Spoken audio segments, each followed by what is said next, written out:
ആദ്യം വലിയ വാചകം പറയുന്നുണ്ടായിരുന്നല്ലോ, തെരഞ്ഞെടുപ്പ് കാലം എന്ന് പറയുന്നത് മനുഷ്യരുടെ വേദനകൾ ചർച്ച ചെയ്യുന്ന, അവരുടെ ജീവിത പ്രശ്നങ്ങൾ ചർച്ച ചെയ്യുന്ന സഭയാണ്. ആ സമയത്ത് വർഗീയത പറയരുതെന്ന് ആരാണ് വർഗീയത പറഞ്ഞത്? എരിയുന്ന വയറിന്റെ തീയല്ല പ്രശ്നം, മതമാണ് മതമാണ് മതമാണ് പ്രശ്നം. ആ മതത്തിന് വേണ്ടി തന്നെയാണ് ഞങ്ങൾ രാഷ്ട്രീയ പ്രവർത്തനം നടത്തുന്നത്. അതാണ് ഞങ്ങളുടെ രാഷ്ട്രീയത്തിന്റെ ആധാരശില എന്ന് പറഞ്ഞത് നിങ്ങളുടെ നേതാവ് കെ എം ഷാജിയാണ്. അതുപോലെ BJP RSSനെയും ഹിന്ദുത്വ വർഗീയതയും പ്രതിരോധിക്കാൻ സാധാരണ എല്ലാ മനുഷ്യർക്കും ബാധ്യതയുണ്ട്. എന്നാൽ ജമാഅത്തെ ഇസ്ലാമിനെയോ NDFനെയോ പ്രതിരോധിക്കേണ്ട ബാധ്യത മുസ്ലിം പൊതുസമൂഹത്തിന് ഇല്ല എന്ന് പറയുന്ന ലൈൻ അത് വളരെ ഇരട്ടത്താപ്പാണ്. മതേതരത്വം ഏതെങ്കിലും ഒരു വിഭാഗത്തിന്റെ മാത്രം ഉത്തരവാദിത്തമല്ല. നിങ്ങൾ ആദ്യം ഈ പറയുന്ന ജമാഅത്തെ ഇസ്ലാമിയുടെ ഹുക്കുമത്തിലാഹിനെയും ഇക്കാമദ്ദീനെയും ഒന്ന് വിമർശിക്കുക. നിങ്ങൾ ആദ്യം അവർ നടത്തിയിട്ടുള്ള തീവ്രവാദത്തിനെയും റാസാക്കാർമാരുടെ നേതൃത്വം നടത്തിയിട്ടുള്ള ഉന്മൂലനത്തെയും നിങ്ങളൊന്ന് തള്ളി പറയും. എന്നിട്ടാവാം നിങ്ങൾ മതേതരത്വത്തെ പറ്റി പ്രസംഗിക്കുന്നത്. ശരി, ഓക്കെ. ഇപ്പോൾ ജമാഅത്തെ ഇസ്ലാമി പറയുന്നത് കേരളത്തിലെ BJP പോലും ഉന്നയിക്കാത്ത കാര്യങ്ങൾ, ഉപയോഗിക്കാത്ത കാര്യങ്ങൾ CPM എടുത്ത് ഉപയോഗിക്കുന്നു എന്നുള്ളതാണ്. നിങ്ങൾ ഫോർ എക്സാമ്പിൾ UDF ആണ് അധികാരത്തിൽ വരുന്നതെങ്കിൽ കേരളം ഭരിക്കുക, ഞാൻ പറഞ്ഞല്ലോ, ജമാഅത്തെ ആയിരിക്കും ആഭ്യന്തരം കൈകാര്യം ചെയ്യുക. അവരാണ് അധികാരത്തിൽ വരുന്നത്. നിങ്ങളിപ്പോ ബെഞ്ച് സിറ്റേഴ്സ് ആയോ? കലിങ്കിലൊക്കെ ഇരുന്ന് കളി കാണുന്ന റോളിലേക്ക് ചുരുങ്ങുമോ? കാരണം നോക്കൂ, ഇവിടെ CPM മുസ്ലിം ലീഗിനെ നേരിട്ട് ആക്രമിക്കാൻ ധൈര്യമില്ലാത്തത് കൊണ്ട്, അല്ലെങ്കിൽ നാളെ മുസ്ലിം ലീഗ് ഞങ്ങൾക്കൊപ്പം വന്നേക്കുമെന്ന സാഹചര്യത്തെ പൂർണ്ണമായിട്ടും ഒഴിവാക്കാനുള്ള ധൈര്യമില്ലാത്തത് കൊണ്ട് മുസ്ലിം ലീഗിനെ ആക്രമിക്കുന്നതിന് പകരം ജമാഅത്തെ ഇസ്ലാമിനെ അടിക്കുകയാണ്. ശരിക്കും അവിടെ അടിക്കാൻ ഉദ്ദേശിച്ചത് ലീഗിനെയാണ്. കാരണം മാറാട് കലാപത്തിൽ നേരിട്ടിട്ട് പങ്കുണ്ട് എന്ന് തോമസ് പി ജോസഫ് കമ്മീഷൻ പറഞ്ഞിട്ടുള്ളത് IUML-നെയാണ്, ഇന്ത്യൻ യൂണിയൻ മുസ്ലിം ലീഗിനെയാണ്. ഇത് നിങ്ങൾ അവന്റെ കഥകൾ കേൾക്കണം. നിങ്ങൾ ഇതൊന്നും അല്ല. 2003 ഓഗസ്റ്റിൽ അപ്പോയിന്റ് ചെയ്തതും 2006 ഫെബ്രുവരിയിൽ റിപ്പോർട്ട് സമർപ്പിച്ചതുമായിട്ടുള്ള തോമസ് പി ജോസഫ് കമ്മീഷന്റെ 452 പേജുള്ള അന്വേഷണ റിപ്പോർട്ടിൽ വളരെ ക്ലിയർ ആയിട്ട് എടുത്തു പറഞ്ഞിട്ടുള്ളത് ഈ കലാപത്തിന്റെ പിന്നിൽ പ്രവർത്തിച്ചിട്ടുള്ളത് ഇന്ത്യൻ യൂണിയൻ മുസ്ലിം ലീഗും NDF എന്ന് പറയുന്ന തീവ്രവാദ പ്രസ്ഥാനവുമാണ് എന്നുള്ളതാണ്. എന്തും ചെയ്യാൻ മടിക്കാത്ത എംബോക്കിയാണവൻ. ചെകുത്താൻ ഭൂമി എന്ന് പറഞ്ഞിരിക്കുക അവന്റെ രൂപത്തിൽ. IUML-ന്റെ 2 നേതാക്കന്മാരെ പേരെടുത്ത് പറയുന്ന റിപ്പോർട്ടാണത്. IUML-ന്റെ നേതാവായിട്ടുള്ള മൊയ്തീൻ ഗോയ എന്ന് പറയുന്ന ആളെയും അതേപോലെ തന്നെ കോഴിക്കോട് ജില്ലാ ഡെവലപ്മെന്റ് അതോറിറ്റിയുടെ അന്നത്തെ ചെയർമാൻ ആയിരുന്ന മായിൻ ഹാജി എന്ന് പറയുന്ന ആളെയും പേരെടുത്ത് പറയുന്ന റിപ്പോർട്ടാണ്. അതിൽ മായിൻ ഹാജിക്ക് ഈ കലാപത്തിന്റെ ആസൂത്രണത്തെ പറ്റിയിട്ടും അത് നടത്താനുള്ള സമയത്തെ പറ്റിയിട്ടും വളരെ കൃത്യമായിട്ട് അറിവുണ്ടായിരുന്നുവെന്നും ഇവരുടെ എല്ലാവരുടെയും പിന്തുണയോടെയും മൗനാനുവാദത്തോടെയും കൂടിയാണ് ഈ കലാപം നടന്നത് എന്നും പറയുന്നുണ്ട്. എനിക്ക് എന്തായാലും നഷ്ടപ്പെടാനൊന്നുമില്ല, പോയി തൂങ്ങിച്ചവിടാ, അതാ അന്തസ്സുള്ളവൻ ചെയ്യേണ്ടത്. ഇതില് 139 പേര് അറസ്റ്റ് ചെയ്തതിൽ 62 പേര് ശിക്ഷിക്കപ്പെട്ടതിൽ ബഹുഭൂരിപക്ഷം പേര് മുസ്ലിം ലീഗിന്റെ പ്രവർത്തകരായിട്ടുള്ള ആളുകളാണ്. ഈ കലാപത്തിൽ പങ്കെടുത്തിട്ടുള്ള ആളുകൾ ജുമാ മസ്ജിദ് പള്ളിയിൽ കയറി ഒളിച്ചിരുന്നപ്പോൾ അവരെ സംരക്ഷിക്കാൻ വേണ്ടിയിട്ട് അവിടെ വന്നിട്ടുള്ള ലീഗിന്റെ കേന്ദ്ര നേതാവായിരുന്നു, പിന്നീട് കേന്ദ്രമന്ത്രിയായിട്ടുള്ള ആളാണ്. ശിക്ഷിക്കപ്പെട്ടതിൽ RSSകാരുണ്ടായിരുന്നു. ശ്രീ P. ജയരാജൻ, ഞാൻ മുഴുവൻ പറയട്ടെ. നിങ്ങൾ സംസാരിക്കുന്ന സമയത്ത് വേറെ ആരും ഇടപെട്ടിട്ടില്ലല്ലോ. മറ്റുള്ളവർ സംസാരിക്കുമ്പോൾ അത് മുഴുവൻ കേൾക്കാനുള്ള മാന്യത നിങ്ങളും കാണിക്കണം. മാന്യന്മാർ സംസാരിക്കുമ്പോൾ ഇടപെടരുത്. മാറാട് കലാപം എന്ന് പറയുന്നത് 2 സംഭവങ്ങളാണ്. ഒന്ന് 2002 ജനുവരിയിൽ സംഭവിക്കുന്നതും 2003 മെയ് മാസത്തിൽ സംഭവിക്കുന്നതുമാണ്. 2002 കലാപം എന്ന് പറയുന്നത് അവിടെ ഉണ്ടായിട്ടുള്ള പ്രാദേശികമായിട്ടുള്ള ഒരു തർക്കത്തെ തുടർന്ന് പൈപ്പ് വാട്ടർ എടുക്കുന്നത്, ഒരു പബ്ലിക് പൈപ്പിൽ നിന്ന് വെള്ളം എടുക്കുന്നതുമായി ബന്ധപ്പെട്ട് 2 പേര് തമ്മിലുണ്ടായിട്ടുള്ള സംഘർഷം, പിന്നീട് അതിനൊരു സാമുദായിക സ്വഭാവം വരികയും അങ്ങോട്ടും ഇങ്ങോട്ടും സംഘർഷം നടക്കുകയും ചെയ്തു.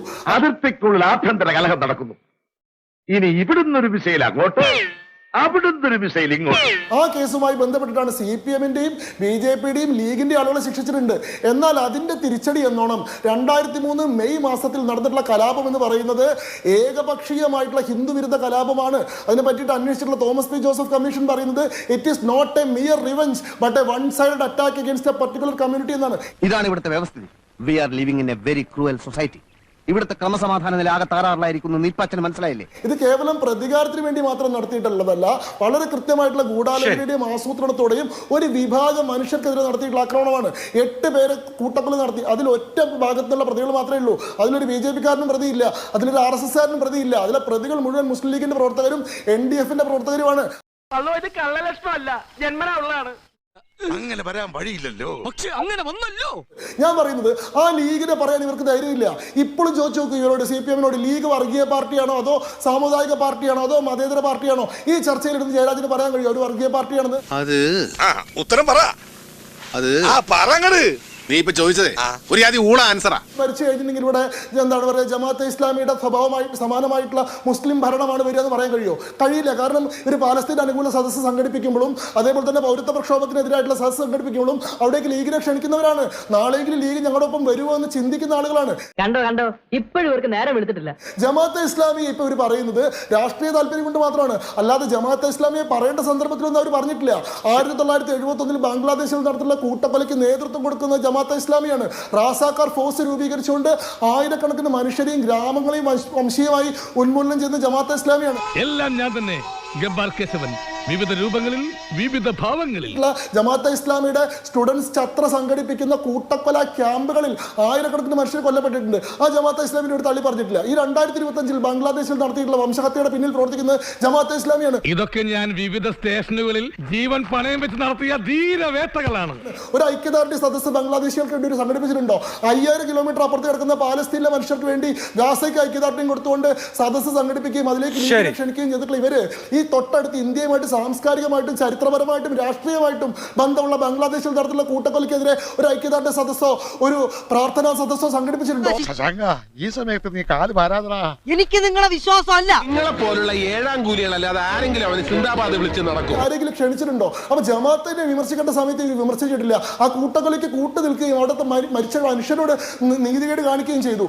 എന്നിട്ട് ലീഗിനെ പറയാൻ ഇപ്പോഴും ധൈര്യമില്ലാണ്ട് ലീഗിനെ പറയുന്ന സമയത്ത് ജമാഅത്തെ ഇസ്ലാമി പറയുന്ന ഇവരുടെ ഇരട്ടത്താപ്പ് പൊതുസമൂഹം തിരിച്ചറിയും. BJPയുടെ സ്പേസ് ഒന്നും ഒരിക്കലും ഈ CPM-നെ പോലത്തെ മുതലക്കണ്ണീർ ഒഴുക്കുന്ന ആളുകൾക്ക് ഏറ്റെടുക്കാൻ സാധിക്കില്ല. സ്പേസ് എടുക്കണമെങ്കിൽ ആദ്യം ആത്മാർത്ഥത വേണം, കോസിനോട് കമ്മിറ്റ്മെന്റ് വേണം. നിങ്ങൾക്ക് ഇപ്പോഴും മാറാട് മരിച്ച മനുഷ്യരോട് യാതൊരു ആത്മാർത്ഥതയില്ല. തെരഞ്ഞെടുപ്പിൽ ജയിക്കാൻ വേണ്ടിയിട്ടുള്ള വെറും വ്യാജമായിട്ടുള്ള രാഷ്ട്രീയ പ്രചരണം മാത്രമാണ് നിങ്ങൾ നടത്തുന്നത് പറയാൻ ഞങ്ങൾക്ക് ഒരു മടിയില്ല. ഉള്ളത് പറഞ്ഞാൽ എങ്ങനെ ആക്ഷേപമാവുക?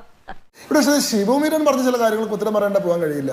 CPM-ഉം BJP-യും കൂടി ചേട്ടൻ ബാവ അനിയൻ ബാവ കളിക്കരുത് എന്നാണ് അദ്ദേഹം ഉപദേശിക്കുന്നത്. ചേട്ടൻ ബാവ അനിയൻ ബാവ സിനിമ കണ്ടിട്ടുണ്ടോ? ഇതാണ് ഈ ചേട്ടന്റെ കുഴപ്പം. എനിക്കൊന്നും ചെയ്യാൻ ബാക്കി വെക്കൂല, എല്ലാം അങ്ങ് ചേട്ടൻ ചെയ്ത് കളയുമെന്നതുപോലെ BJP ഇപ്പൊ CPM-നോട് പറഞ്ഞുകൊണ്ടിരിക്കുക ചേട്ടൻ ബാവ അനിയൻ ബാവ കളിക്കരുത് രണ്ടു കൂട്ടരും കൂടി. നിങ്ങൾ ആദ്യം ജമാഅത്തെ ഇസ്ലാമിയുമായിട്ടുള്ള ചേട്ടൻ ബാവ അനിയൻ ബാവ കളി നിർത്തണമെന്നാണ് എനിക്ക് ലീഗിനോട് പറയാനുള്ളത്. ഇവിടെ ജമാഅത്തെ ഇസ്ലാമിയുടെ ആശയത്തോടോ അവർ നടത്തിയുള്ള കലാപങ്ങളോടോ ഞങ്ങൾക്ക് യാതൊരു പങ്കാളിത്തമില്ല, അവരുമായിട്ട് ഞങ്ങൾക്ക് യാതൊരു പങ്കുമില്ലെന്ന് പറയുകയും എന്നാൽ ബംഗ്ലാദേശിലെ ജമാഅത്തെ ഇസ്ലാമി ചെയ്ത കാര്യത്തിൽ കേരളത്തിലെ ജമാഅത്ത് ഇസ്ലാമിക്ക് എന്താണ് പങ്ക് എന്ന് ചോദിച്ചുകൊണ്ട് അവരെ ന്യായീകരിക്കുകയും ചെയ്യുന്നു. അതങ്ങനെ ശരിയാവണേ? ഈ കുടുംബത്തിന്റെ നിലയും വിലയും കൂടെ നോക്കണ്ടേ? എന്നാൽ ഉത്തർപ്രദേശിലോ ഗുജറാത്തിലോ ഏതെങ്കിലും ഹിന്ദു സംഘടന നടത്തുന്ന എല്ലാ ആക്രമണത്തിന്റെയും ഉത്തരവാദിത്തം കേരളത്തിലെ BJP മുഴുവനായിട്ട് ഏറ്റെടുക്കണമെന്ന് വാദിക്കുകയും ചെയ്തു. കാര്യം സത്യമാണെങ്കിലും എനിക്ക് അംഗീകരിച്ചു കൊടുക്കാൻ പറ്റുമോ? ഈ പറയുന്നതിൽ ഇരട്ടത്താപ്പിനെ പറ്റി നിങ്ങൾക്ക് യാതൊരു ധാരണയില്ലേ? ഇന്ത്യയിൽ പ്രവർത്തിക്കുന്ന അതേ ജമാഅത്തെ ഇസ്ലാമി തന്നെയാണ് പാകിസ്ഥാനിലും ബംഗ്ലാദേശിലും പ്രവർത്തിക്കുന്നത്. ഐഡിയോളജിക്കലി ഹിക്കുമത്തി ഇലാഹി എന്ന് പറയുന്ന ഇക്കാമുദ്ദീൻ എന്ന് പറയുന്ന അതേ ആശയം, അതായത് Islamic ideology non Islamic ideology, അതിൽ ഇസ്ലാമിക് ഐഡിയോളജിയെ മാത്രമേ ഫോളോ ചെയ്യാൻ പാടുള്ളൂ. ശരിയായ നിയമത്തിന്റെ അടിസ്ഥാനത്തിലാണ് രാജ്യങ്ങൾ ഭരിക്കപ്പെടുന്നത്. ഈ നോൺ ഇസ്ലാമിക് ഐഡിയോളജിയിൽ പെടുന്നതാണ് സെക്യുലറിസം, ഡെമോക്രസി തുടങ്ങിയിട്ടുള്ള എല്ലാ ആശയങ്ങളും. അതുകൊണ്ട് തന്നെ മനുഷ്യനിർമ്മിതമായിട്ടുള്ള ഭരണഘടനയെ അംഗീകരിക്കാൻ കഴിയില്ല, ദൈവനിർമ്മിതമായിട്ടുള്ള ഖുറാനെ അംഗീകരിക്കുള്ളൂ. മതേതരത്വം എന്ന് പറയുന്നത് അശ്ലീലമായിട്ടുള്ള സങ്കല്പമാണ്. ജനാധിപത്യം എന്ന് പറയുന്നത് മനുഷ്യനിർമ്മിതമായിട്ടുള്ള സംവിധാനമാണ്. ആ സംവിധാനങ്ങളെ അംഗീകരിക്കുന്നില്ലെന്ന് പറയുന്ന ആശയമാണ് ജമാഅത്തെ ഇസ്ലാമി എല്ലായിടത്തും പുലർത്തുന്നത്. എന്റെ രീതികൾ വ്യത്യസ്തമാണ്, ചെലവ് കൂടിയതാണ്, പക്ഷെ വിജയം കാണാതെ ഞാൻ ഇന്ന് വരെ മടങ്ങിയിട്ടില്ല. ഇസ്ലാമി എല്ലായിടത്തും പുലർത്തുന്നത്. ജമാഅത്തെ ഇസ്ലാമി പോലും അവരുടെ ഫൗണ്ടർ ആയിട്ടുള്ള മൗലാന മൗദൂദിയെ തള്ളി പറയുന്നില്ല. എന്നാൽ UDF-ന്റെ നേതാക്കളായിട്ടുള്ള രമേശ് ചെന്നിത്തല മുതൽ ഷിബു മീരാൻ വരെ ബംഗ്ലാദേശിലുള്ള ജമാഅത്തെ ഇസ്ലാമിയുടെ പ്രവർത്തികൾക്ക് കേരളത്തിലെ ജമാഅത്ത് ഇസ്ലാമി മറുപടി പറയണ്ടല്ലോ എന്ന് പറഞ്ഞ് അവർക്ക് ന്യായീകരണം ചമയ്ക്കുന്നുണ്ട്. പിന്നെ പ്രത്യേകിച്ച് ഇവിടെയുള്ള മറ്റുള്ളവരെ പോലെയല്ല, ആത്മാർത്ഥതയുള്ള കൂടുതലാണ്. നിങ്ങൾ ചെയ്യുന്നതെല്ലാം ശരിയാവുന്നത് എങ്ങനെയാണ്? ഇപ്പൊ ഞാൻ ചോദിക്കട്ടെ, രമേശ് ചെന്നിത്തല കേരളത്തിലെ RSS-ന്റെ പ്രതിനിധിയാണെന്ന് പറഞ്ഞുകൊണ്ടല്ലേ കഴിഞ്ഞ തെരഞ്ഞെടുപ്പിൽ UDF-നെതിരായിട്ട് ക്യാമ്പയിൻ നടത്തിയിരുന്നത്?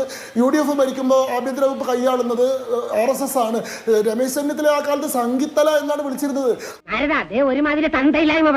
ആ സംഗീത്തല ക്യാമ്പയിനാണ് രമേശ് ചെന്നിത്തലയ്ക്ക് പ്രതിപക്ഷ നേതൃസ്ഥാനം പോലും കിട്ടാണ്ടിരിക്കാൻ കാരണമായത്. അപ്പോൾ അത് ഹിന്ദുവിരുദ്ധ പരാമർശമായിരുന്നില്ലേ? UDF ഭരിച്ചു കഴിഞ്ഞാൽ ആഭ്യന്തരം ഭരിക്കാൻ പോകുന്നത് RSS ആണെന്ന് പറയുന്നത്. ഇപ്പോഴത്തെ LDF സർക്കാരിനെതിരെ ഇതേ വാദം പറയുന്നില്ലേ? പിണറായി വിജയനും BJP-യും തമ്മിൽ എന്തോ സഖ്യമുണ്ട്, CJP ആണ്. അജിത് കുമാറുമായിട്ട് RSS-ന്റെ മേധാവി കൂടിക്കാഴ്ച നടത്തിയത് ആഭ്യന്തര വകുപ്പിലുള്ള RSS-ന്റെ പിടിപാടാണെന്ന് പറയുന്നത്. അപ്പൊ അത് ഹിന്ദുവിരുദ്ധ വർത്തമാനമല്ലേ? അതൊന്നും ഇവിടെ ആർക്കും അന്വേഷിക്കണ്ടല്ലോ. ജമാഅത്തെ ഇസ്ലാമി കേരളത്തിന്റെ ആഭ്യന്തര കൈയാളും എന്ന് പറയുമ്പോൾ മാത്രം അത് മുസ്ലിം വിരുദ്ധമാവുന്നത് എങ്ങനെയാണ്? ഈ കലാപങ്ങളുടെ എക്സ്പയറി ഡേറ്റ് നിങ്ങൾ തീരുമാനിക്കുന്ന എപ്പോഴാണ്? ഈ ചർച്ചയിൽ തന്നെ 1000 വട്ടം ഞാൻ കേട്ടല്ലോ, 23 വർഷം മുൻപ് നടന്ന കലാപം, കഴിഞ്ഞു പോയിട്ടുള്ള ഒരു സംഭവം, ഉണങ്ങി തുടങ്ങിയിട്ടുള്ള മുറിവ് എന്ന്. ഗുജറാത്ത് കലാപത്തെ പറ്റി പറയേണ്ട ഏതെങ്കിലും ഒരു രാഷ്ട്രീയത്തിൽ നിങ്ങൾ BJP ആക്രമിക്കാറുണ്ടോ? ഏതെങ്കിലും ഒരു തെരഞ്ഞെടുപ്പ് കാലത്ത് നിങ്ങൾ ഗുജറാത്ത് കലാപത്തെ പറ്റി പറയേണ്ട പോയിട്ടുണ്ടോ? 1992 നടന്നുള്ള ബാബറി മസ്ജിദ് ഡെമോളിഷനെ പറ്റി ഓർമ്മിപ്പിക്കാതെ നിങ്ങൾ ഏതെങ്കിലും ഒരു സംഭവത്തിൽ BJP അഡ്രസ് ചെയ്ത് തുടങ്ങിയിട്ടുണ്ടോ? 34 കൊല്ലം മുമ്പ് നടന്നിട്ടുള്ള ബാബറി മസ്ജിദ് ഡെമോളിഷൻ ഇപ്പോഴും ലൈവായിട്ടുള്ള രാഷ്ട്രീയ വിഷയമാണ്. നിങ്ങൾ കാര്യങ്ങളെല്ലാം അറിഞ്ഞ സ്ഥിതിക്ക് അങ്ങനെ തന്നെ അനുമാനിക്കാം അല്ലേ? 4 വർഷം മുൻപ് നടന്നിട്ടുള്ള ഗുജറാത്ത് കലാപം ഇപ്പോഴും രാഷ്ട്രീയ വിഷയമാണ്. പക്ഷെ 23 കൊല്ലം മുൻപ് കഴിഞ്ഞിട്ടുള്ള മാറാട് കലാപം എന്ന് പറഞ്ഞ് കഴിഞ്ഞു പോയിട്ടുള്ള ചാപ്റ്ററാണ്, ക്ലോസ്ഡ് ചാപ്റ്റർ ആണല്ലേ? ഈ കലാപങ്ങളുടെ എക്സ്പയറി ഡേറ്റ് നിങ്ങൾ തീരുമാനിക്കുന്നത് എന്ത് മാനദണ്ഡം കൊണ്ടാണ്? മരിച്ചു പോയിട്ടുള്ള മനുഷ്യരുടെ ജീവനും അവരുടെ ഓർമ്മകൾക്കും നിങ്ങൾ തള്ളിപ്പറ. അയാളോട് കഴിഞ്ഞ ദിവസം മൈക്കേണ്ടി പ്രസംഗിച്ചത് എന്താ? ഭരണം പിടിക്കാനോ സദ്ഭരണം നടത്താനോ മനുഷ്യരെ വികസിപ്പിക്കാനോ വേണ്ടിയിട്ടല്ല.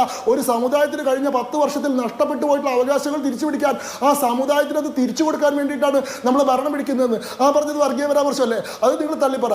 ഞാനിവിടെ കലാപത്തിൽ മരിച്ചിട്ടുള്ള ആളുകളുടെ എണ്ണം സ്കോർ ബോർഡ് വായിച്ചു എന്ന് പറഞ്ഞു. കലാപത്തിൽ പങ്കെടുത്തുന്ന ഒരു എൻക്വയറി കമ്മീഷൻ കണ്ടുപിടിച്ചിട്ടുള്ള ആളുകളാണ് നിങ്ങൾ. ആളുകളെ കൊന്നവർക്കില്ലാത്ത കുറ്റം കൊല്ലപ്പെട്ട ആളുകളുടെ എണ്ണം പറഞ്ഞവർക്കില്ല. നിങ്ങൾ മനസ്സിലാക്കിക്കോളൂ. ഇവിടെ ഈ പറയുന്ന മുസ്ലിം ലീഗും വെൽഫെയർ പാർട്ടിയും NDF-ഉം ചേർന്നിട്ടുള്ള ഒരു സഖ്യം കേരളത്തിൽ UDF ഭരണത്തിൽ വന്നാൽ നിർണായകമായിട്ടുള്ള ശക്തിയും സ്വാധീനവും ചെലുത്തുന്നുള്ളത് ഒരു രാഷ്ട്രീയ വിവേകമാണ്. അത് കഴിഞ്ഞ തെരഞ്ഞെടുപ്പുകളിലുള്ള റിസൾട്ട് നോക്കുന്ന ആളുകൾക്ക് മനസ്സിലാവുന്നതാണ്.